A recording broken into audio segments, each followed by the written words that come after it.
I'm writing this at 2 a.m. because I can't sleep again. It's been 8 months since everything fell apart, and I still have nights where I lie awake replaying every conversation, every red flag I missed, every moment I chose to believe a lie. I'm a 34-year-old woman with a master's degree in marketing, a good job at a tech company, and what I thought was a pretty solid head on my shoulders. Turns out none of that matters when someone knows exactly how to manipulate your loneliness and hope. This whole nightmare started last February. I'd been single for about 2 years after a rough breakup with my ex-fiancé. We'd been together for 5 years, and when he left me for someone he met at his gym, it shattered my confidence. I threw myself into work, hung out with friends, did therapy, all the things you're supposed to do. But there was still this hollow feeling, you know? Like I was going through the motions but not really living. My best friend Sarah convinced me to try dating apps again. I was reluctant, but she sat with me one wine-fueled Friday night and helped me set up profiles on 3 different apps. We laughed at some of the terrible pickup lines, rolled our eyes at the shirtless gym selfies, and I half-heartedly swiped through profiles while she gave commentary. I wasn't expecting much. Online dating had always felt forced and awkward to me. Then I matched with Daniel. His profile stood out because it wasn't trying too hard. Nice smile, casual photos that looked like they were taken by friends rather than staged selfies. His bio said he was a civil engineer, loved hiking and cooking, and was looking for something real. He was 38, never married, no kids. His first message was simple and asked about something specific in my profile. I'd mentioned loving this obscure indie band, and he said he'd seen them in concert years ago and what was my favorite song. We clicked immediately. The conversation flowed naturally. He wasn't pushy or sexual, just genuinely interested in getting to know me. He asked about my work, my family, what I like to do on weekends. He told me about his job. He worked on infrastructure projects, bridges and highways mostly, traveling to different sites. He'd just gotten back from a project in Texas and was waiting to hear about his next assignment. We messaged on the app for about a week, and then he said he wasn't on it much and asked if I'd be more comfortable texting. I gave him my number. Big mistake number 1, though I didn't know it then. We texted constantly. Good morning messages, check-ins during lunch, long conversations at night. He sent me songs he thought I'd like, funny memes, photos of sunsets from wherever he was. After 2 weeks, he said he had to go overseas for a project in Malaysia. A major bridge renovation that would take about 4 months. He was excited about the work, but sad to leave just as we were getting to know each other. He promised we'd stay in close touch and planned to meet in person when he got back. He sent me a photo at the airport before his flight. I later found that exact photo on a stock image website. But at the time I thought it was sweet that he was thinking of me. Once he was in Malaysia, we switched to WhatsApp. He said it was easier for international communication. The time difference was challenging, but we made it work. He'd message me in his morning, which was my evening, and we'd have these long conversations before I went to bed. He started calling me too. His voice was warm and steady, with an American accent that matched his story. He'd tell me about his days on the construction site, the challenges with the local contractors, how much he missed home. Here's where I should mention something important. We never video chatted. He always had reasons. The first time I suggested it, he said his laptop camera was broken and his phone camera had gotten damaged on the site. Later, it was the internet connection being too unstable for video. Then he was staying in a hotel where the Wi-Fi was terrible. Then he was exhausted from long days and looked awful and didn't want me to see him like that. Every excuse seemed reasonable in isolation, and we were talking on the phone regularly, so I figured video wasn't that important. Big mistake number 2. About a month into his Malaysia trip, things shifted emotionally. He started being more vulnerable with me. He told me about his difficult childhood, growing up with a single mom who worked 3 jobs, about his sister who died in a car accident when he was in college and how he still felt guilty that he wasn't there, about his failed engagement years ago and how he'd been afraid to open his heart again until he met me. I shared my own pain too, about my ex, about my dad's death when I was 23, about feeling like I was getting too old to start over. We became each other's safe space. He'd call me after hard days and I'd talk him through his stress. I'd vent to him about office drama and my difficult boss, and he'd listen and give advice. He started talking about our future. He'd say things like, when I get back, I want to take you to this amazing Italian restaurant I know, or I can't wait to wake up next to you, or I think I'm falling in love with you. I fell for him. Hard. My friends noticed I was happier. My sister said I had a glow about me. My mom asked if I was seeing someone, and I told her about Daniel, though I kept it vague since we hadn't met in person yet. I showed her his photos. She said he was handsome and seemed nice from what I told her, but reminded me to be careful meeting people online. I assured her I would be. Daniel and I talked about everything. What we wanted in life, where we'd want to live, whether we wanted kids. He said he'd always wanted to be a father, that one of his biggest dreams was to have a family of his own. He asked about my relationship with my mom and siblings, what holidays were like in my family, what traditions were important to me. He remembered tiny details, like how I took my coffee, or that I hated mushrooms, or that my favorite color was this specific shade of teal. Looking back now, I can see how he was building a psychological profile, learning what made me tick, what I valued, what my vulnerabilities were. But at the time, it just felt like someone was finally really seeing me, you know? After my ex left me feeling like I wasn't enough, here was this man who seemed to think I was everything. 2 months into his project, the first emergency happened. He called me one evening, and I could immediately tell something was wrong. His voice was shaky, stressed in a way I hadn't heard before. He said there was a major problem at the construction site. Some specialized equipment had been shipped from Germany, but it got held up in customs. There were fees and duties that needed to be paid before they'd release it. And if it wasn't sorted out within 48 hours, the entire project would be delayed by weeks. He said his company would reimburse him for the fees. But there was a problem with his bank accounts. Something about international transaction limits and the company's payment system being backed up. He'd already tried everything, called everyone he could think of, but the money wouldn't be accessible in time. He sounded genuinely panicked. He said the project manager was threatening to fire him if this wasn't resolved. Then came the ask. Could I help him? It was $2,500. He'd pay me back within a week, as soon as his company processed the reimbursement. He'd add an extra $500 on top for the inconvenience and to take me somewhere nice when he got home. I froze. Everything in my gut said this was wrong. I'd heard about online scams, I wasn't naive. But I'd been talking to this man for 2 months. We'd had dozens of phone calls.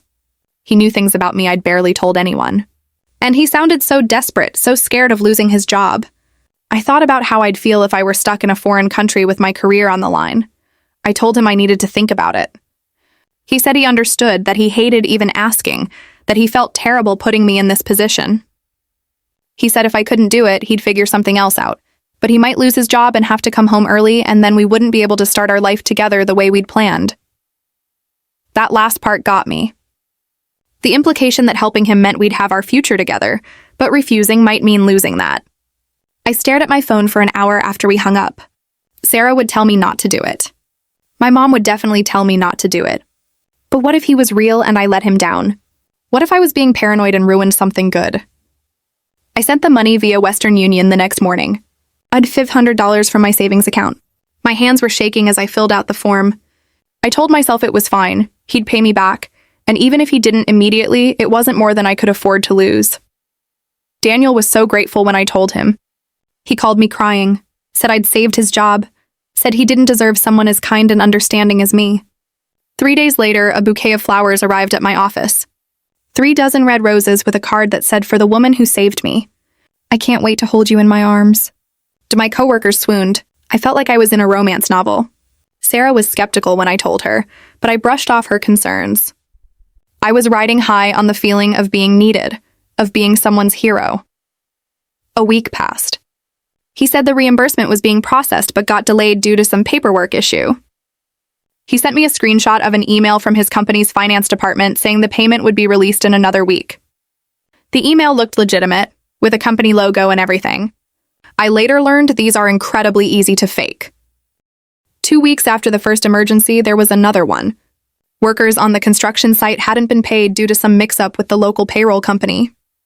They were threatening to walk off the job, which would shut down the entire project. Daniel needed to cover their wages for 2 weeks, just $2,000, until the payroll issue was fixed.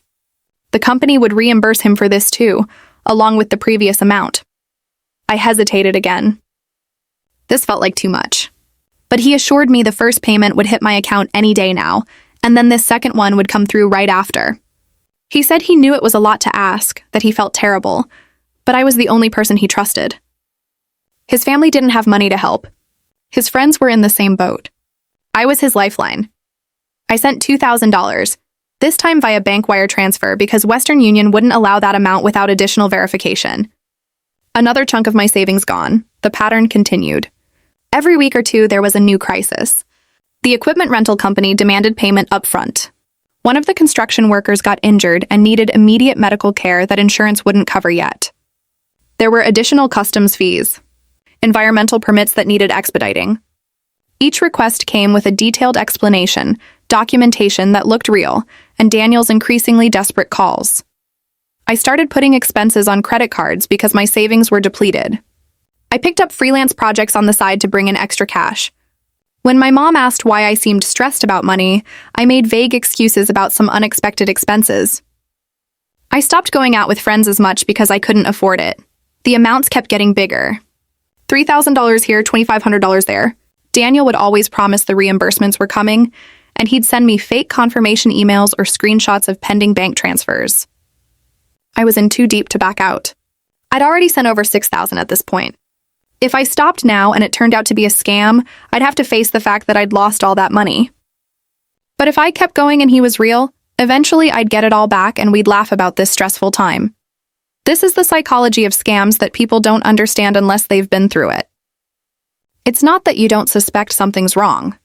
It's that the cognitive cost of admitting you've been fooled is so high that your brain finds ways to rationalize continued belief. I'd already invested so much, emotionally, financially, that walking away felt impossible. Around month 4, I broke down and borrowed $3,000 from my mom. I told her I had an incredible business opportunity, an investment that would pay off big. She was hesitant, but eventually gave me the money. The guilt was crushing, but I told myself it would be okay once Daniel paid me back. Then came what should have been the happiest news. Daniel called me, more excited than I'd ever heard him. The project was complete. He was coming home. He'd booked a flight for 10 days from then. We'd finally meet in person, start our real life together, and sort out all the financial stuff. I was euphoric. I deep cleaned my apartment. I bought new clothes. I made dinner reservations at a fancy restaurant. I told my mom and Sarah that I was finally going to meet him. Sarah was still skeptical, but even she seemed cautiously happy for me seeing how excited I was. 3 days before his flight, my phone rang at 6 a.m. It was Daniel, but his voice was different. Frantic, scared. He said he was at the airport, about to board his flight home, when he was detained by immigration officials. There was an issue with his work visa. Some paperwork hadn't been filed correctly, and they were saying he'd been working illegally. He could be held in detention for weeks, possibly deported, unless he paid a fine and legal fees immediately. The amount was $3,500. He said he'd been on the phone with his lawyer and the U.S. Embassy, and this was the only way to resolve it quickly. If he didn't pay, he'd miss his flight, and who knows when he'd be able to come home. I was at my limit financially, but I was also so close to finally meeting him. I couldn't let him be detained when he was literally about to board a plane to me. I pulled together money from multiple credit cards, took a cash advance, and sent it. My hands were shaking the entire time. He promised he'd be on a flight within 48 hours. I counted down the hours. I kept my phone on me, constantly waiting for his call saying he was boarding. The call never came. Instead, 2 days later, I got a message saying there were additional legal fees. Another $2,000 I snapped. I told him I didn't have it, that I'd given him everything I had. He got angry, said I was abandoning him when he needed me most, said if I really loved him, I'd find a way. That's when something clicked. The manipulation was suddenly obvious. I started searching online for boyfriend stuck overseas needs money, and my stomach dropped. Page after page of stories just like mine. Romance scams, fake profiles, stolen photos, professional criminal organizations. I looked up reverse image search and put in Daniel's photos. They were all stolen from a Canadian model's Instagram. The construction site photos were from random websites. Everything was fake. I tried calling him. The number went straight to voicemail. I messaged on WhatsApp. Delivered but never read. I sent emails. They bounced back. He was gone. I spent the next 3 days in bed. I couldn't eat. I couldn't sleep. I called in sick to work. Every few hours, I'd cycle through denial, anger, bargaining, depression. This couldn't be real. But it was. I'd been so stupid. But how could I have known? Maybe if I just waited, he'd explain. But deep down I knew I finally told Sarah everything. She came over, held me while I sobbed, and helped me make a list of everything I needed to do. File police reports. Contact the FBI's Internet Crime Complaint Center. Call my bank and credit card companies. Document every conversation, every transaction, every photo. The police officer who took my report was kind but realistic. He said these scams are almost impossible to prosecute because they're run from overseas, usually by organized groups in West Africa or Southeast Asia.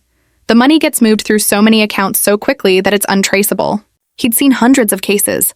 Almost no one gets their money back. I filed a report with the FBI's IC3. I contacted the wire transfer companies. I disputed charges with my credit cards, though they said fraud claims usually don't cover situations where I authorized the transactions myself. I went to my bank and sat across from a representative who looked at me with poorly disguised pity as I explained what happened. Then came the worst part, telling my mom. I drove to her house, sat at her kitchen table, and told her everything. That the business investment was a lie. That I'd met someone online who turned out to be a scammer. That I'd sent him over $8,000 of my own money and $3,000 of hers. That it was all gone. She was quiet for a long time.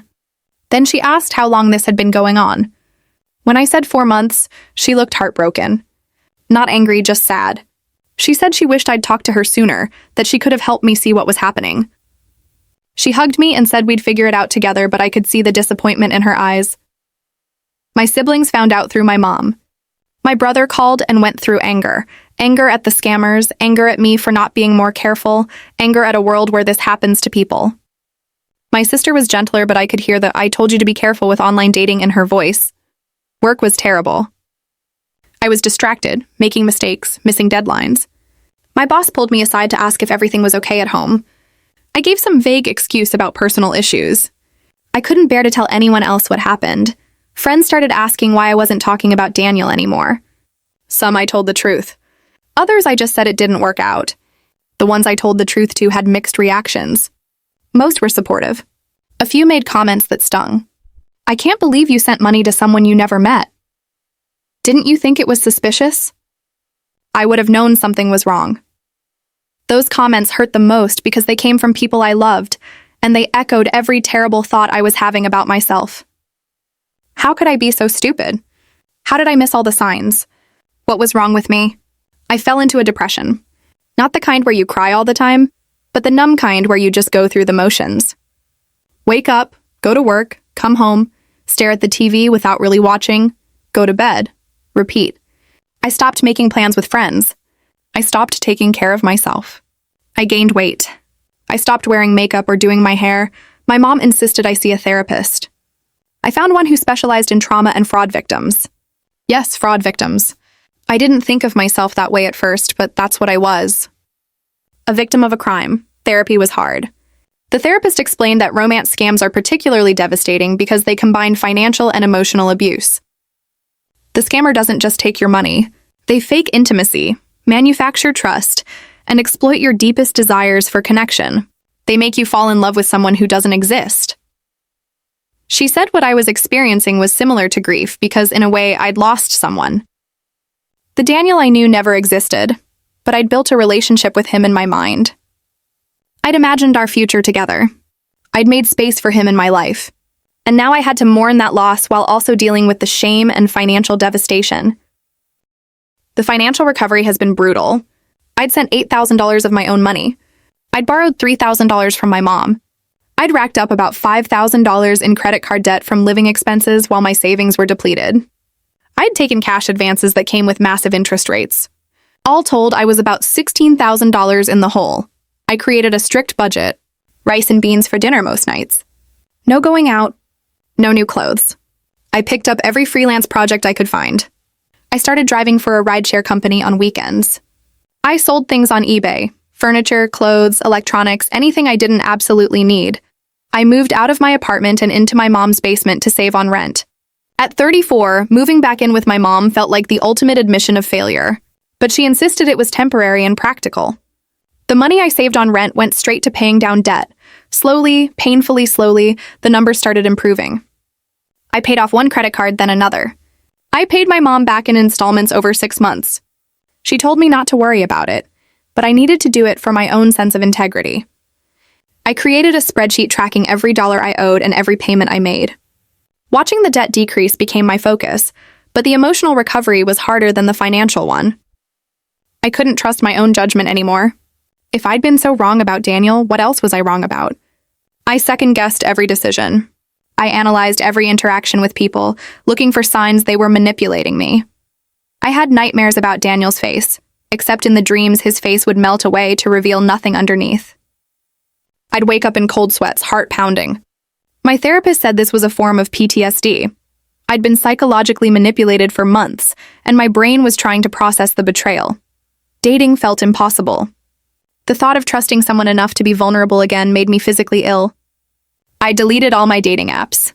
When friends tried to set me up, I'd make excuses. I wasn't ready, I was too busy, I needed to focus on myself. All true, but also I was terrified. What helped was finding online support groups for scam victims. There were forums and Facebook groups where people shared their stories. I wasn't alone. There were hundreds, thousands of people who'd gone through similar experiences. People who understood the shame and self-blame and the specific kind of heartbreak that comes from loving someone who never existed. I read stories from people who'd lost way more than I did. People who'd sent hundreds of thousands of dollars. People who'd taken out loans, mortgaged their houses, destroyed their retirements. It didn't make me feel better exactly, but it helped me understand that this wasn't about intelligence or weakness. These scammers are professionals. This is what they do day in and day out. They've perfected the art of psychological manipulation. I learned about the tactics they use. Love bombing, the intense affection and attention at the beginning that creates a powerful emotional bond. Isolation, encouraging victims to keep their relationship private, which prevents friends and family from raising red flags. Manufactured urgency, creating crises that demand immediate action without time for reflection. Intermittent reinforcement, mixing declarations of love with requests for help, making victims crave the emotional highs between the financial asks. Understanding the psychology didn't make me feel less stupid, but it did help me see that I wasn't specifically targeted because I was gullible. These scams work because they exploit universal human needs, the desire for love, connection, and purpose. They prey on people during vulnerable times in their lives. About 6 months after everything fell apart, I was at my mom's house, and she brought up Daniel for the first time since our initial conversation about it. She said she'd been thinking about it a lot, reading about romance scams, trying to understand. She said she'd realized that if she'd been in my position, recently heartbroken, lonely, talking to someone who seemed perfect for months, she might have fallen for it too. That conversation meant more to me than she probably realized. The shame had been eating me alive, feeling like I was uniquely foolish, that anyone else would have been smarter. Having my mom, who I'd always looked up to as practical and wise, tell me she understood how it happened helped me start forgiving myself. I started sharing my story more openly, not broadcasting it to everyone, but when the topic of online dating came up with friends or coworkers, I'd mention what happened to me. I wanted people to know these scams are sophisticated and can happen to anyone. The reactions were interesting. Some people got defensive, insisting it could never happen to them. Others thanked me for sharing because they'd been talking to someone online who'd started asking for money, and my story made them realize it was a scam. One coworker's mother was in the middle of sending money to someone she'd met online, and my coworker was able to intervene after I described the pattern. Every time my story helped someone avoid getting scammed, it gave me a tiny bit of redemption. Like maybe something good could come from my nightmare. Financially, it took me about 18 months to fully recover. I paid off all the credit card debt. I rebuilt my savings account. I moved out of my mom's basement into a small studio apartment. It wasn't much, but it was mine, and I was paying for it without drowning in debt. Emotionally, recovery has been non-linear. There are days when I feel strong and capable and proud of how I rebuilt my life. And there are days when I see a couple holding hands or watch a romantic movie and feel a deep sadness about how that dream was used against me. I'm back in therapy, doing EMDR to process the trauma. It's helping. I'm slowly rebuilding my sense of self-worth that got shattered along with my bank account. I've started considering dating again, though I'm taking it very slowly. My therapist suggested I make a list of green flags and red flags, boundaries all set, and signs that I need to slow down or stop. I'm being much more open with friends and family about my dating life now. No more keeping things private that should involve my support system. The biggest lesson I learned is that the shame and secrecy are part of how these scams work. Scammers isolate victims and rely on victims being too embarrassed to tell anyone what's happening. The isolation makes it easier to maintain the deception.